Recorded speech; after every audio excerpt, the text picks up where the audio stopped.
ನಮಸ್ತೆ ವೀಕ್ಷಕರೇ, ಈ ವಿಡಿಯೋದಲ್ಲಿ ನಾವು ಕನ್ನಡದ ಪ್ರಸಿದ್ಧ ಕೃತಿಕಾರರಾದ ಕೆ.ಎಸ್. ನರಸಿಂಹಸ್ವಾಮಿಯವರ ಬಗ್ಗೆ ತಿಳಿದುಕೊಳ್ಳೋಣ. ಆಧುನಿಕ ಕಾವ್ಯ ಸಂದರ್ಭದ ಪ್ರಮುಖ ಕವಿಗಳಲ್ಲಿ ಒಬ್ಬರಾದ ಕೆ.ಎಸ್. ನರಸಿಂಹಸ್ವಾಮಿಯವರು 26/1/1915ರಲ್ಲಿ ಮಂಡ್ಯ ಜಿಲ್ಲೆಯ ಕೃಷ್ಣರಾಜಪೇಟೆ ತಾಲೂಕಿನ ಕಿಕ್ಕೇರಿಯಲ್ಲಿ ಜನಿಸಿದರು. ಇವರ ಮೊದಲ ಕವನ ಸಂಕಲನ ಮೈಸೂರು ಮಲ್ಲಿಗೆ 1943ರಲ್ಲಿ ಪ್ರಕಟವಾಯಿತು. ಇವರು ಶಿಲಾಲತೆ, ಐರಾವತ, ನವಪಲ್ಲವ, ಇರುವಂತಿಗೆ, ದೀಪದ ಮಲ್ಲಿ, ಮನೆಯಿಂದ ಮನೆಗೆ, ತೆರೆದ ಬಾಗಿಲು ಮೊದಲಾದ ಕವನ ಸಂಕಲನಗಳನ್ನು ರಚಿಸಿದ್ದಾರೆ.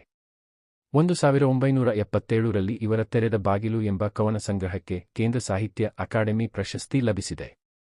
ಇವರ ದುಂಡು ಮಲ್ಲಿಗೆ ಕವನ ಸಂಕಲನಕ್ಕೆ ಕರ್ನಾಟಕ ಸರ್ಕಾರದ ಪ್ರತಿಷ್ಠಿತ ಪಂಪ ಪ್ರಶಸ್ತಿ ಲಭಿಸಿದೆ.